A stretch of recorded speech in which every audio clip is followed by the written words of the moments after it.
Welcome to another edition of Overcome Out Loud with Charlie Smith. This is where I have the opportunity to sit down with real people that have overcome real obstacles in their lives to give you hope. So many of us have suffered in silence. Today, we overcome out loud. And I'm really honored and privileged to have with me today David Meltzer. I can go in through a lot of his biography, but the truth is he is an amazing man. He is a elite coach. He's an international public speaker. He's the host of the podcast, The Playbook. He is the host of the 2 Minute Drill on Bloomberg TV. He pursues his purpose and passion without quit to make at least and share at least happiness with over 1 million people. He's been a mentor and friend and connector for me, and it's really a privilege to have you on Overcome Out Loud, David Meltzer. Hey, Charlie, thank you so much. I love the platform. You know, I'm on a mission actually to empower over 1 billion people to be happy, to teach them to make more money, help more people, and be happier, have more fun with their lives. And those tools that are necessary to do so have come from the experiences, the dummy tax, the situational knowledge to, as you say, overcome out loud, as I say, to clear the interference to which I already have. Yeah, it's amazing, and it is a mission, and I share that mission. I think, although so many people have benefited from your business and financial prowess and the passion you have for connecting people and showing them how to live their best lives. And I think one of the things that I've heard you talk about openly, in snippets and in part, where those lessons came from, but really, as you and I both know, the man on top of the mountain did not get dropped off by a helicopter, and the things that you've learned have come at quite an expense to you at one point in your life. And maybe, I think origin stories are important as we dig into this. And maybe you could just tell our listeners on Overcome Out Loud a little bit of the origin story for you and your family and how you grew up. Because, obviously I think that influences some of the things that happened to us. I think everything is influenced by that. And for me, I grew up in a world of not enough. My dad left when I was 5. I had a single mom who was extraordinary. She raised 6 kids, 5 boys and a girl. All of them were overachievers, adhering to her philosophies that the fetus wasn't fully developed till after graduate school. And the only true pressure I had were 2 pressures. One, financial pressure. So I immediately believed that money buys love and happiness because it was the only thing that interfered with the love and happiness that my mom and my siblings had given me. And so I knew nothing different other than, I lived in a world of not enough where I was a victim. Things happened to me, financially to me. Utilizing and understanding that, I was on a quest to buy my mom a house and a car. I was on a quest that money would buy me happiness and love. And I really didn't understand who I was through that journey, trying to, like I said, adhere to what my mom wanted and to please her because she, through her actions, really led us, through guilt and pressure to make her happy. And, I ended up graduating law school. I ended up going to law school, having 2 job offers and taking the one that paid the most money. It wasn't being a lawyer. I actually got a job as a oil and gas litigator, which is a high paying legal job. But I ended up in 1992 selling legal research online, despite my mom telling me that it was a fad. The internet was a fad and it was a dumb decision, which always reminds me, just because people love you doesn't mean they give you good advice. So make sure you check your source for that advice. But anyway, I moved 9 months out of law school as a millionaire, bought my mom a house and a car. And for the next 10 years, everything in my life reaffirmed money buys love and happiness. So I moved from a world of not enough to a world of just enough for me. So I would buy things to be happy. I'd buy different things to be happy. I'd buy more things to be happy. I'd buy things to impress people to be happy. I even would buy things to impress people I didn't like to be happy. That's how far down the trap and the spiral of buying things and living in a world of just enough for me, believing the more I give, the more I receive. But the problem was, when you give to receive, it's a trade, it's a negotiation. It's actually a scarce mechanism of philanthropy, even though it's counterintuitive because everybody has been born into or grown up with the strategy of give more, receive more. I actually moved through some challenges that I created for myself into a world of more than enough. And so there was 3 things that helped me to overcome feeling empty, alone, shallow, self-sabotaging, abusing alcohol and drugs, and surrounding myself with the wrong people and the wrong idea, to truly understand the aggregate effect of poor decisions and poor behaviors and negative energy. So my journey really, when I was 30 years old, was the first warning. You know, I always say we always have warning signs. You know, Oh, yeah. looking back, looking back, we can see what they are. Right. So when I was 30 years old, my father, who had been out of my life since I was 10, I had my dad forgot my birthday when he was 10. He was my hero, even though he had left me when he was 5. You know, I have great guilt problems because I would sit in the back of a station wagon with my mom working 2 jobs, packing our dinner in a paper bag, telling her, as I had a deadbeat rich dad that in the 70s didn't pay child support, I tell my mom, why can't you be more like dad? You know, and she never say a word. But Yeah. at 10, my dad made a really bad mistake. He forgot my birthday, but the bad mistake wasn't forgetting my birthday. It was lying to me. He told me he didn't forget my birthday. He told me he doesn't believe in birthdays. And even though he was celebrating my sibling's birthday, his girlfriend's birthday was closer to my age than it was his. I was, you know, just for me, you talk about origins. For me, I thought my dad was a liar, a cheater, a manipulator, an overseller, a back end seller, and I hated him. So at 30 years old, picture this, I'm running Samsung's convergence device division, which we now call smartphones. It was the world's first smartphone, a Microsoft device, not an Apple device. It was a Windows CE device. And multimillionaire, living in my dream home in Rancho Santa Fe. I actually even married my dream girl, who I met in the 4th grade, and my best friend, Robbie, he asked her to go steady at 6th grade camp for me. And she told him, tell him to ask me himself. And then he screamed out in front of everyone, dude, she said no. So I threw an egg at her for embarrassing me. And anyway, at 30 years old, everything reaffirmed that money buys love and happiness. I had everything because I was rich. That's the mindset I had. I defined myself by my bank account. And here comes my dad at 30, my 30th birthday, and he gives me a birthday present. And I open it up and I start to cry. And my wife said, why are you crying? I said, my dad finally gets it. I've waited 20 years to have a relationship with my father. I put on the code and I'm so excited. It fits perfectly, which means he had the consideration of asking somebody for my size. And I open it up to see if it says especially made for David Meltzer's birthday or Armani. It was so beautiful. And I opened it up. He had torn out all the pockets. He turned out all the, I was crushed. I Yeah. immediately went to rage because that's where my ego-based mindset was. And I call him. I said, Dad. He said, oh, son, did you get my present? I said, I got your present. Why are you punishing me? He said, what do you mean punishing you? I said, you gave me a gorgeous sport coat I can't wear. Why are you punishing me? What kind of lesson are you trying to teach me now? After 20 years, you're going to show up in my life and do this to me? He said, son, I gave it to you not to wear. I gave it to you to remind you you're just like me. I gave it to you to remind you that money doesn't buy love or happiness. Son, I've made so many mistakes. I want you to hang the jacket in the closet to remind you that money can't buy you love and happiness. You don't need to be the richest man in the cemetery. It's to remind you that you're here to give everything away. Wow. I wish at 30, you know, I was ready to hear that. You But weren't though, all I were you? could hear is, you liar, you cheater, you mother. And so out of rage, I told him, I'm nothing like you. You're a liar, a cheater, manipulator, overseller, back-end seller. I don't want to do anything with you. I hate you. And I hung up. 6 years later, my life would change forever. So I ended up being the CEO of Leigh Steinberg Sports Entertainment, That's most right. notable sports agency in the world, which in everyone else's eyes, imagine you have everything that you can buy. Now I have access to everything you can't buy. The Super Bowl, the Pro Bowl, the Masters, Kentucky Derby, the Breeders' Cup, the ESPYs, Emmys, Oscars, Grammys, all the billionaires, millionaires, celebrities, entertainers, and athletes at my disposal, running the most notable sports agency in the world. And I wasn't happy. Yeah, I was miserable.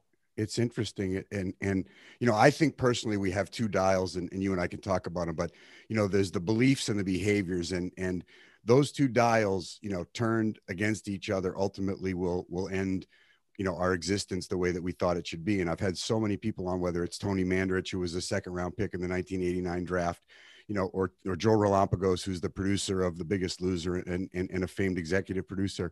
And they describe exactly what you just described, which is this pursuit of something based on a belief. Your belief was money buys happiness. The behaviors that went along with it, which weren't really consistent with any values that you wanted to live by, but they were consistent with the values you were living by. And ultimately, the chase always left you unfulfilled. As much as it seemed like it should be enough, it's never enough. Why is that, David Meltzer? Because we are already healthy, we are already wealthy, and we are already happy. And instead of trying to go get those things, we have to realize we have to look at what's interfering between us and what we already have. And that was the shift for me in the paradigm that I had to shift 6 years later, that allowed me to see that, money doesn't buy happiness, but it allows you to shop. And what I needed to focus in on, what was I shopping for? Because if I shop for the right things, I could be really happy. If I shop for scholarships for kids to go to college and villages that provide water and education and financial literacy, if I have, and be able to afford to support my family with health and education, all the things that I wanted to be. And you said it best, the values I wanted to have, not the beliefs. The beliefs. And for me, it came down to gratitude, forgiveness, accountability, and inspiration. Real simple things that I learned before I was 3. I learned before I was 3 to be thankful. And, I can't tell you the power of gratitude, of understanding the superpower of finding the light, the love, and the lessons in everything that I do. When I started to realize that the things that I wanted in my life were a calling, and that calling wasn't something for me to go get. It was for me to allow to happen by doing everything I can to give everything I can away. And this paradigm shift was extremely important. My wife is the one who saved my life. I was getting to that part just, 6 years later. My best friend, Rob, wanted to go to the Masters, and I told him what I was going to do. He said, I don't want to go. I don't like who you're with and what you're doing. And I told him, dude, I'm not doing what those guys are doing. And he looked at me and he said, David, you can lie to me, but don't lie to yourself. And I started crying. I couldn't believe first person, part of the problem when you talk about overcoming out loud is that everybody loves to lie to you. They do. There's a book, Don't Take Yes for an Answer. Well, the more successful you are and the better your capabilities are of functioning with all of these interferences, drugs, alcohol, ego, when you can function well and be successful, it's particularly difficult because everybody will tell you yes, and nobody will tell you the truth. Well, my friend Rob, the guy who asked my wife to go steady with me, told me the truth. He told me the truth that I was lying to myself, and he didn't like who I was, and he didn't like who I hung out with, and he didn't like what I was doing. 2 weeks later, my wife had the same conversation at 5:30 in the morning when I had lied to her about going to the Grammy Awards with Little John, and she waited at 5:30 in the morning to tell me, I wasn't happy, that she wasn't happy, and I was going to end up dead, and that, I wasn't paying attention to my family, my job. I was partying way too much, and she was going to leave me. And that's the day that changed my life, because I wish, I was ready to hear it. I went to bed so angry that night. I told her, how dare you? Who do you think you're talking to? Are you kidding me? Look around you. Who do you think provided all of this? The cars, the houses, the boats, the golf course. Who do you think you're? And I woke up in the morning even more upset, thinking money buys love and happiness. And I was going to take her love and happiness. I was going to take her money. I was about to call a divorce lawyer. And I swear to God, Charlie, I looked into that closet, hadn't seen it for years, but there was only one thing I could see. I could see that jacket. That jacket, man. And I realized as I stared at that jacket crying that, man, I don't hate my father. I don't hate my wife. I hated myself. Hate me. Yeah. I was a liar. I was a cheater, manipulator, overseller, and back-end seller. And until I admitted what the problem was and who the problem was, I could not overcome any of the problems I was having. But thankfully, through those people, my dad, my wife, my best friend, Rob, I was able to start a journey based off of abundance, based off of a world of more than enough, clearing the interference and understanding how to overcome the interference and help other people do the same. And your losses were, and I like to, you know this about me, and you know the journey that I've been on, and the overcoming that I've had to do, both the violent abuse and the physical abuse and the trauma and the addiction and all of those things. And, at some point in my life, I'd hit my own bottom, and I had to turn those, because we have that internal, those dials of beliefs. There's an outside, one that we show everybody, and you were running that outside belief like I'm everything, but inside, I say you could pass the bank account test, the car test, the family test, but for you not to be able to pass the look in the mirror test, that's the one that really gets us, doesn't it? Oh my God, I love that, Charlie. You're so right. And I couldn't pass that test. And the fortunate thing is I finally found some people that were willing to point the mirror out, right? And I think that's a big problem for a lot of people. And, being a parent is so difficult because you always wonder, why couldn't people who love me just tell me the truth? And then you get your own kids and you start realizing that the truth may hurt us worse than it hurts that person. And we don't want to believe the truth. Yeah, the ego.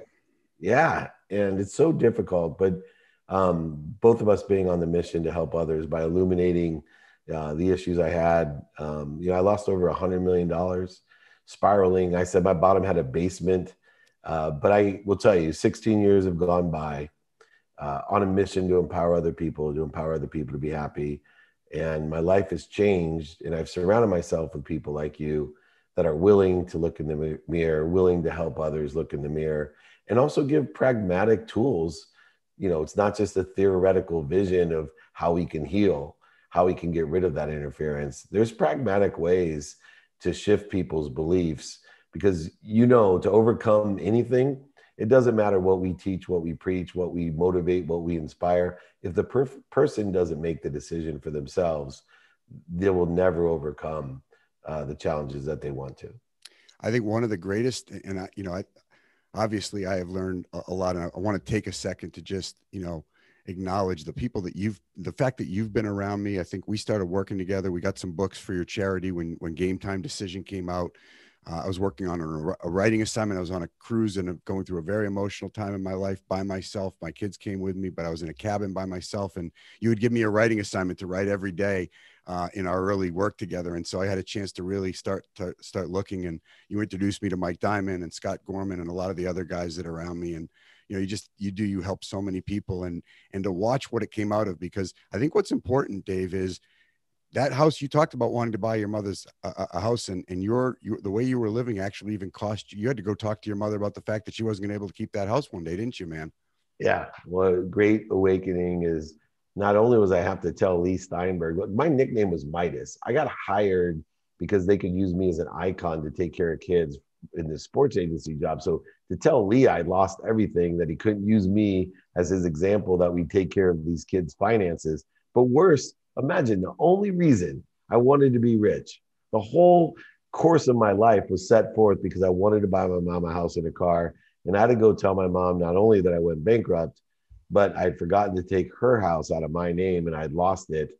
And my life, the great lessons, you talked about the assignment I gave you to write down stories and lessons of your life so that we could share them with other people. But for me, the lesson was incredible because I learned unconditional love. Because when I told my mom that she had to move, I thought it would be the end. I literally thought she would break down, blame, like Jewish guilt me to death. I don't know what, but she just looked at me. I still remember her face today. And all she was concerned for her son. And she just asked, son, are you okay? Do you need any money? What can I do for you? At that moment, I'm like, man, my mom, my wife, my best friend, my father, all told me I was lost. All told me I was lost. And I laughed at him and always said, I'm lost. Look around you. How could I be lost? Right? Because everything around me was fine. And there I was and realized, not because my mom told me, because she showed me what unconditional love was, how lost I was, and what truth looked like. And man, that changed my trajectory. I started living to the pursuit of that truth, to pursue my potential, to help other people with that as well. And I'm so blessed today to live through myself in the world of more than enough, giving my life away to everyone.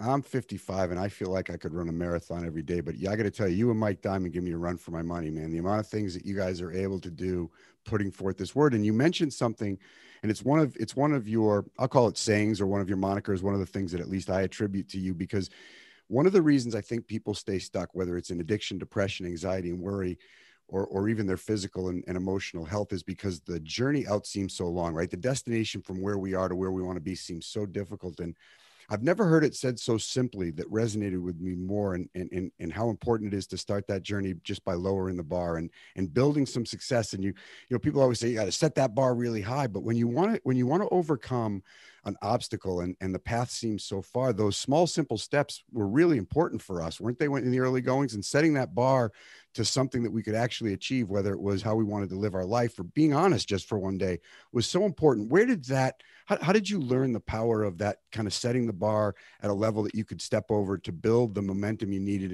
in all of the success that you've had, Dave? You know, it's interesting because I went back to something my grandfather told me. Yeah. He always told me, you know, people don't mind hard, David. They mind long.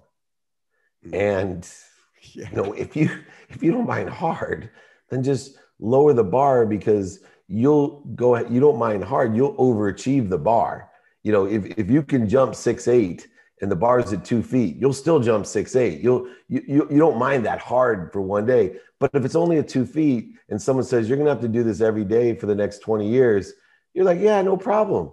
But if it's at 6'8" every day and you're setting it at 6'10" and you keep hitting the bar every time, doing your best, we don't like long.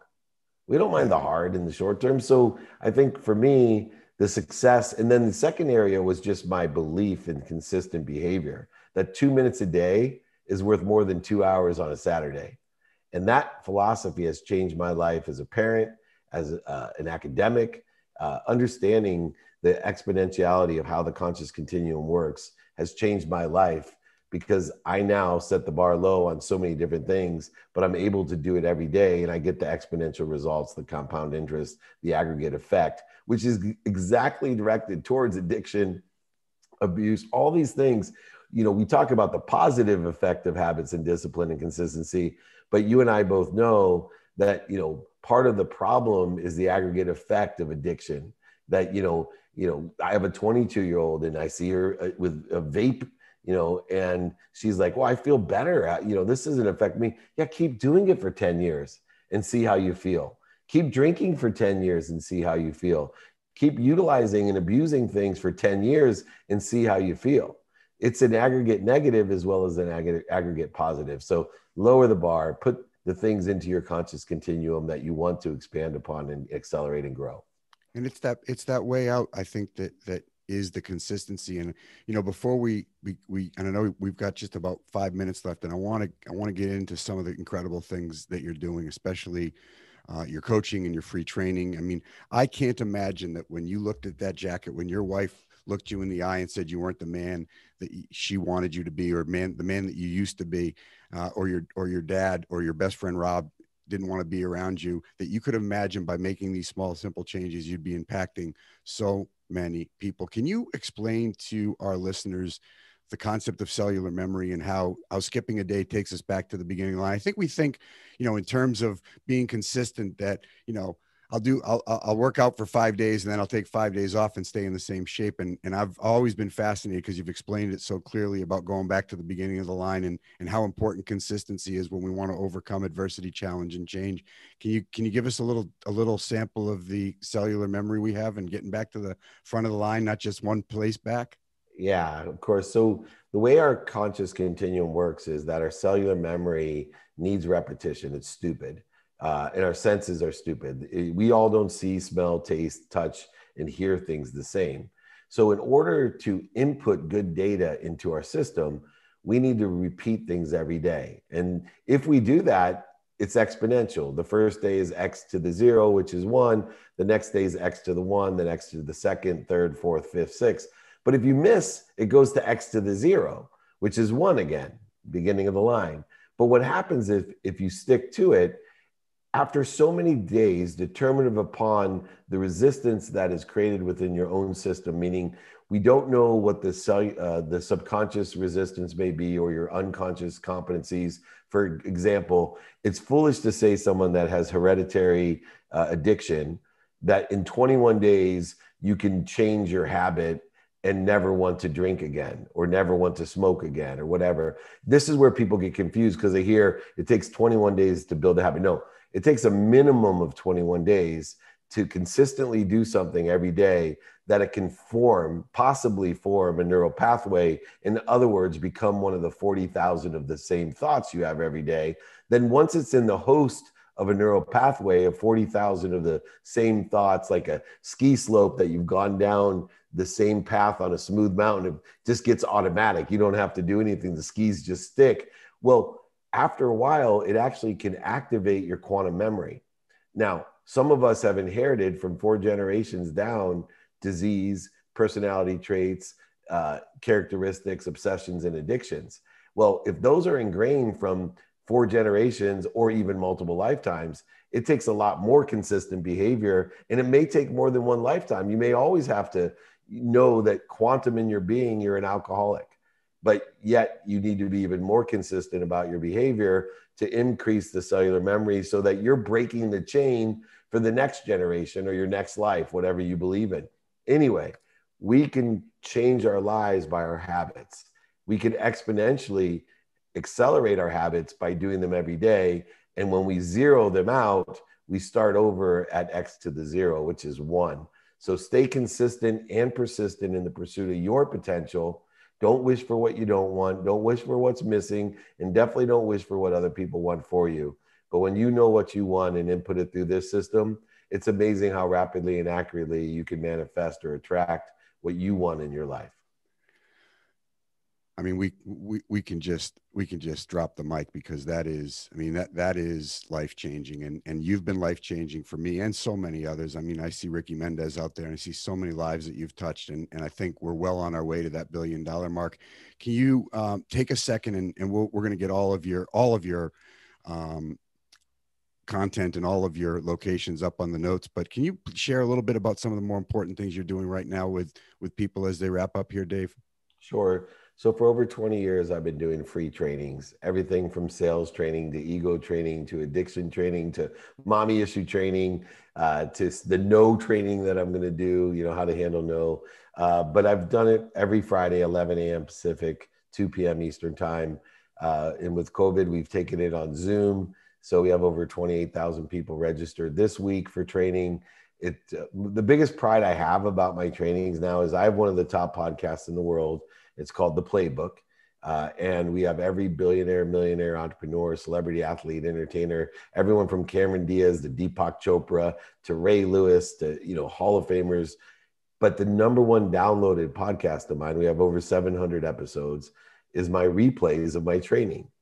And so for me, the quality of my content is more than entertaining now. It's something that's impactful, and I'm trying to empower other people to be happy, over 1 billion people, to create a collective consciousness of happiness. Remember, everyone, one light overcomes 1 million particles of darkness, one little particle of light. And in order to do that, all we have to do is think about things in the context of being kind to our future self and doing good deeds. And we can overcome out loud whatever interference, voids, shortages, or obstacles seem to be in our way. Charlie, thank you so much for having me on. Dave Meltzer, it's been a great afternoon. Best to you and the family. I love you, man. Thank you so too. much. Thanks, Take Dave. care. Have a great rest of your day. You know you will.